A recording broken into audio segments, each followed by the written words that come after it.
ओम शांति पाल भाई। ओम शांति ईश्वर भाई।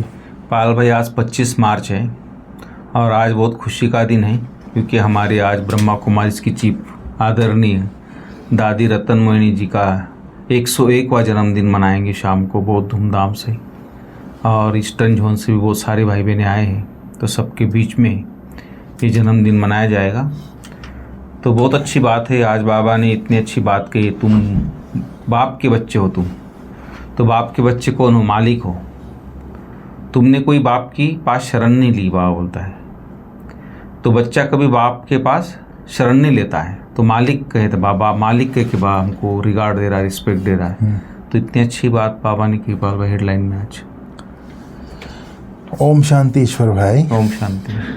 आज तो खुशी का दिन है, 25 मार्च 2025। बिल्कुल। हमारी दादी 100 साल पूरे करके 101 साल में प्रवेश कर रही है।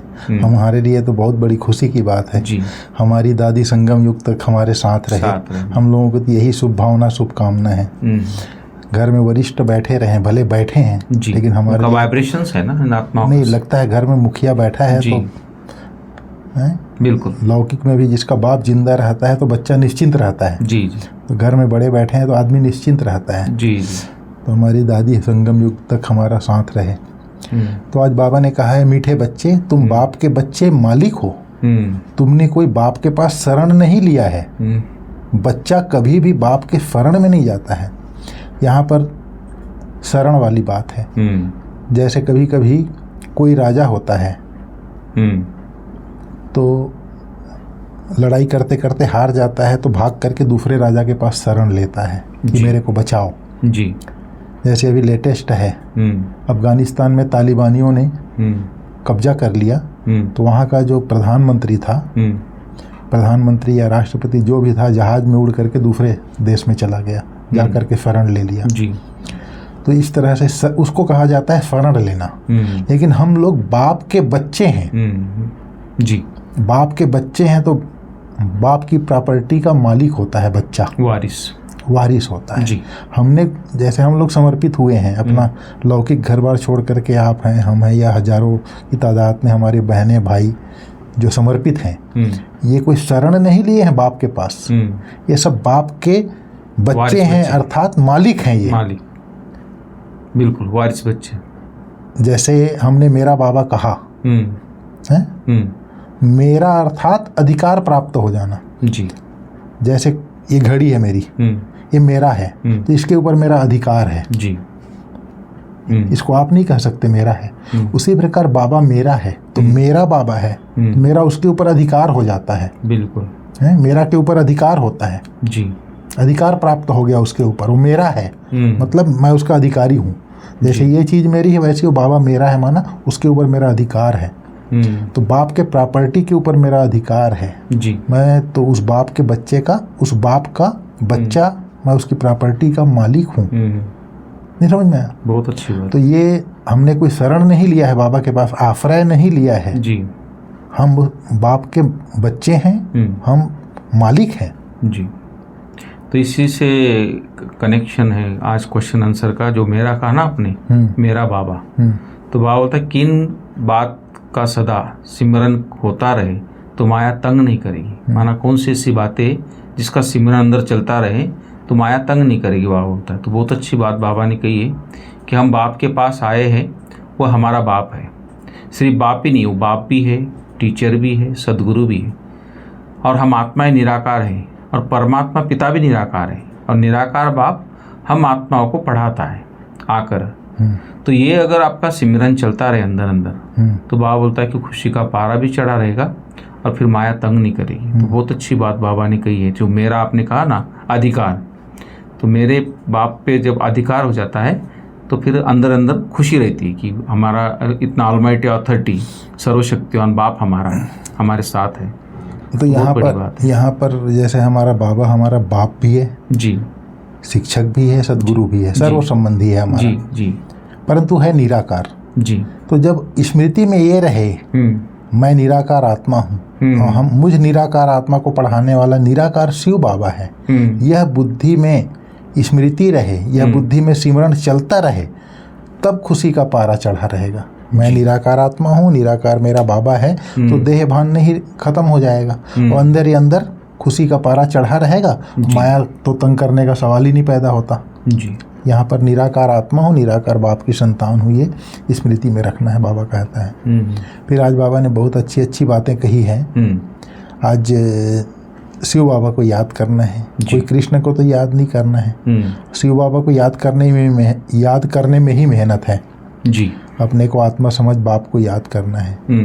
श्री कृष्ण अगर हो तो सब उस पर झट फिदा हो जाएं।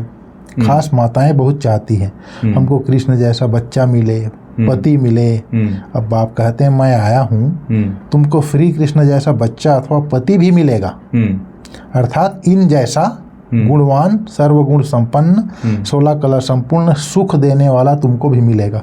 कृष्ण तो वही कृष्ण तो नहीं मिलेगा, लेकिन कृष्ण के जैसा ही, यथा राजा तथा प्रजा, जैसा कृष्ण होगा उसकी प्रजा भी वैसी होती है। जैसा कृष्ण अपने परिवार को सुख देता है वैसे ही आपको भी सुख मिलेगा, आपको पति और बच्चा सब मिलेगा, बाबा कहता है। कितनी अच्छी बात कही बाबा ने, खुश करने वाली बात। बिल्कुल। स्वर्ग अथवा श्री कृष्णपुरी में सुख ही सुख है। बच्चे जानते हैं हम यहाँ पढ़ते हैं कृष्णपुरी में जाने के लिए। फिर बाबा ने कहा, बाप कहते हैं मामे कम याद करो, ऐसे नहीं कहते हैं कि जिसमें प्रवेश किया है अर्थात ब्रह्मा तन में प्रवेश किया है उसको भी याद करो, नहीं, कहते हैं मामे कम याद करो। निराकार बाप कहते हैं मुझ निराकार बाप को याद करो। अभी बाबा आत्मा में संस्कार भर रहे हैं। वह बाप टीचर सदगुरु है, जो बाप तुमको सिखलाते हैं वह तुम औरों को भी सिखलाओ, बिल्कुल, दूसरों को सिखलाओ। सृष्टि चक्र को याद करो और कराओ, उसमें जो गुण है वह बच्चों को भी देते हैं। फिर बाबा ने कहा, पुरुषार्थ करते करते बूढ़े भी तीखे चले जाएं तो उच्च पद पा सकते हैं। बूढ़ियों का फिर भी ममत्व रहता है, पोतरे धोतरे में बूढ़ियों का। अपने ही रचना रूपी जाल में फंस पड़ती हैं, कितनों की याद आती है, उनसे बुद्धि योग तोड़ा और फिर एक बाप के संग जोड़ना, इसमें ही मेहनत है। बाबा ने कहा, जीते जी मरना है। जी, ये जीते जी मरना बहुत सहज है, बोलना तो सहज है, मरना माना जैसे कोई व्यक्ति मर गया तो पुराना सारा खत्म, अब यहाँ नया जन्म लेगा, वो संबंधी हो जाते हैं उसके। तो यहाँ दोनों के साथ तोड़ निभाना है, संस्कार से मरना है, स्मृति से मरना है। दृष्टि वृत्ति स्मृति परिवर्तन हो जाती है। दृष्टि आत्मिक, वृत्ति में सुख भावना सुख कामना, कृति में सुख देना सुख लेना। हमारी दृष्टि वृत्ति कृति स्मृति सब परिवर्तन हो जाती है जब मर्जीवा बनते हैं, इंटरनल सब चेंज होता है। हाँ, जीना यही है, पुराने संबंधियों से भी तोड़ निभाना है। तो बाबा ने कहा, जीते जी मरना है। बुद्धि में एक बार तीर लग गया तो बस फिर युक्ति से चलना होता है। ऐसे भी नहीं कोई से बातचीत नहीं करना है। गृहस्थ व्यवहार में भले रहो, सबसे बातचीत करो, उनसे भी रिश्ता भले रखो। बाप कहते हैं चैरिटी बिगिंस एट होम, अर्थात घर का पहले कल्याण करना है। अगर रिश्ता ही नहीं रखेंगे तो उनका उद्धार कैसे करेंगे। दोनों से तोड़ निभाना है, लौकिक अलौकिक दोनों से।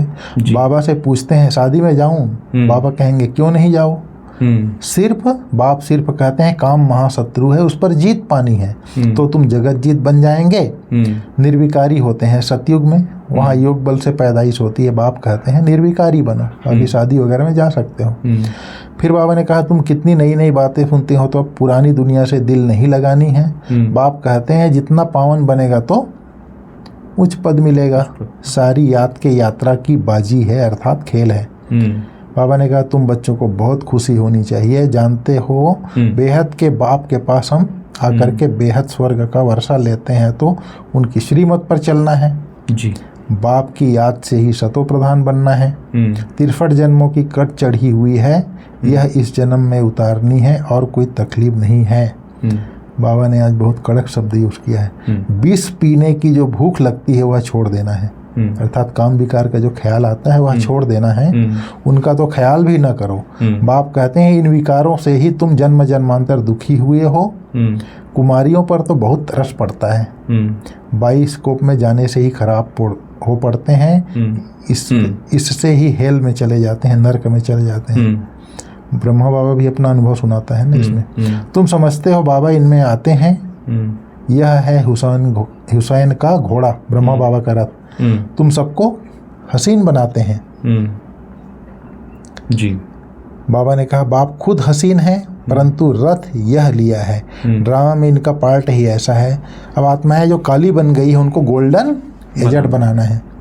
फिर आज बाबा ने बहुत बड़ी बात कही है, बाप सर्वशक्तिमान है या ड्रामा, क्वेश्चन किया। फिर बाबा ने खुद बोला ड्रामा है। फिर उनमें जो एक्टर्स हैं उनमें सर्वशक्तिमान कौन है? शिव बाबा। और फिर रावण भी शक्तिमान है। आधा कल्प है राम राज्य, आधा कल्प है रावण राज्य, तो दोनों हुए ना पावरफुल। घड़ी घड़ी बाप को लिखते हैं, बाबा हमको बाप की याद भूल जाती है, उदास हो जाते हैं। अरे तुमको स्वर्ग का मालिक बनाने आया हूँ, फिर तुम उदास क्यों होते हो? मेहनत तो करनी है, पवित्र बनना है। ऐसे ही तिलक दे देवे क्या? राज तिलक राजाई। आपे ही अपने को राज तिलक देने के लायक बनाना है ज्ञान और योग से।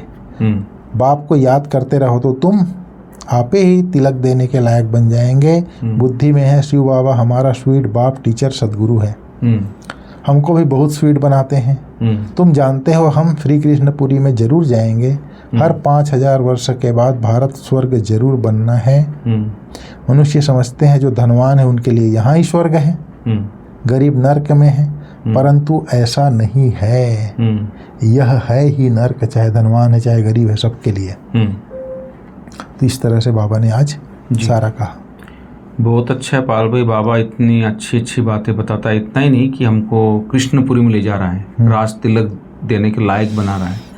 तो ऐसे लायक बनने, लेकिन बाबा एक तरफ बताता है कि बच्चे 63 जन्म तुम्हारे संस्कार है अंदर में पड़ी हुए। तो इसलिए बाबा ने खास बाइस्कोप के लिए कहा है आज हेल में जाने का रास्ता। लेकिन उस टाइम तो मोबाइल का ज़माना नहीं था, इंटरनेट का ज़माना नहीं था, तो लोग बाहर थिएटर में जाके बाइस्कोप देखते थे। लेकिन आजकल हर एक के हाथ में सोशल मीडिया आ गया है, इंटरनेट और मोबाइल है, तो बहुत सारी बातें अच्छी बुरी सब मोबाइल के अंदर है। तो हम बच्चों के लिए बाबा खास सावधान कर रहा है कि ऐसी कोई चीज़ हम ना देखें। बाइस्कोप माना कोई भी चीज़, चाहे सीरियल ही हो, कोई कहानी हो, कोई ऐसी बात हो जो हमारे मन को, बुद्धि को डिस्टर्ब कर दे, जो बाबा से योग टूट जाए, जो विकार की तरफ ख्यालात चलने लगे। तो क्योंकि कोई ना कोई ऐसा मटेरियल बुद्धि को, मन को मिलता है गलत, निगेटिव, तो बुद्धि उस तरफ चली जाती है। तो इसलिए बाबा ने सावधान किया बच्चों को कि बच्चे कोई भी ऐसी चीज़ नहीं देखना है निगेटिव, जिससे आपकी बुद्धि डिस्टर्ब हो और मन उस तरफ जाए और बाबा से मन हट जाए। तो ऐसा कोई नहीं, तो फिर राज तिलक नहीं ले पाओगे, फिर माया के बन जाओगे और अपने वंचित हो जाओगे 21 जन्म के सुख से, पद से। तो इसलिए बाबा अपने बच्चों को सावधान कर रहा है आज की मुरली में। बहुत अच्छी बात कही बाबा ने। इसलिए बाबा होता है कि देखना तो छोड़ो, सुनना भी नहीं चाहिए कोई ऐसी बातें। कई बार लोग सुनते भी रहते, कई ऐसे ऐसे गीत सुनते रहते हैं, कोई ऐसी बातें सुनते, तो बाबा होता है सुनना भी नहीं चाहिए। इसलिए पावन बन उच्च पद लेना है और मनसा वाचा कर्मणा, किसी को दुख भी नहीं देना है, दुख नहीं पहुंचना चाहिए हमसे, इस बात का भी सावधानी हो। तो सबको बाप का परिचय भी देना है, बाप की याद दिलानी है, तो ये ईश्वरीय सेवा करनी है, तो इसमें बिजी रहना है। अगर ईश्वरीय सेवा में बिजी रहोगे तो इन सब बातों से आप परे रहोगे। तो ये मुख्य बात है बाबा की आज है। तो आज का वरदान आप सुनाएंगे। ये जो बाइस्कोप है ना जी, बाइस्कोप में देह भान की स्मृति में, देह भान में लाता है। ये मुख्य बात ये है। बिल्कुल बिल्कुल, देह भान में लाता है। और देह भान में आने से फिर देह के भान के कर्म होते हैं, इसलिए बाबा खास बाइस्कोप से बचने के लिए बोलता है। जी। आज वरदान में बाबा ने कहा है स्मृति का स्विच ऑन कर जी, सेकंड में अशरीरी स्थिति का अनुभव करने वाले प्रीत बुद्धि भाव। जी, बाबा ने कहा जहाँ प्रभु प्रीत है वहाँ अशरीरी बनना 1 सेकंड के खेल के समान है। जैसे स्विच ऑन करते ही अंधकार समाप्त हो जाता है, ऐसे प्रीत बुद्धि बन स्मृति का स्विच ऑन करो तो देह और देह की दुनिया की स्मृति का स्विच ऑफ हो जाएगा। जैसे लाइट जलाते हैं अंधेरा भाग जाता है, वैसे ही शिव बाबा की स्मृति का स्विच ऑन करने से देह और देह की दुनिया का भान का स्विच ऑफ हो जाता है, अर्थात अंधकार दूर हो जाता है। यह सेकंड का खेल है। मुख से बाबा कहने में भी टाइम लगता है, लेकिन स्मृति में लाने में टाइम नहीं लगता। यह बाबा शब्द ही पुरानी दुनिया को भूलने का आत्मिक बाम है। ये बाबा शब्द ही पुरानी दुनिया को भूलने का आत्मिक बाम है। आज बाबा ने स्लोगन में बोला देह भान की मिट्टी के बोझ से परे रहो तो डबल लाइट फरिश्ता बन जाएंगे। देह भान की मिट्टी के बोझ से परे रहो तो डबल लाइट फरिश्ता बन जाएंगे। देह भान और देह अभिमान दोनों से मुक्त होना है तो डबल लाइट फरिश्ता बन जाएंगे। बहुत बढ़िया स्लोगन बाबा ने बताया। देह भान की जो मिट्टी है यही आकर्षित करती मनुष्य आत्मा को, और उसी में फंस के फिर भूल जाते, स्व को ही भूल जाते, बाप को ही भूल जाते। तो इसलिए जो मिट्टी है देह भान की, इससे बिल्कुल परे ही रहना चाहिए। ठीक है, धन्यवाद। ओम शांति। ओम शांति। Thank you.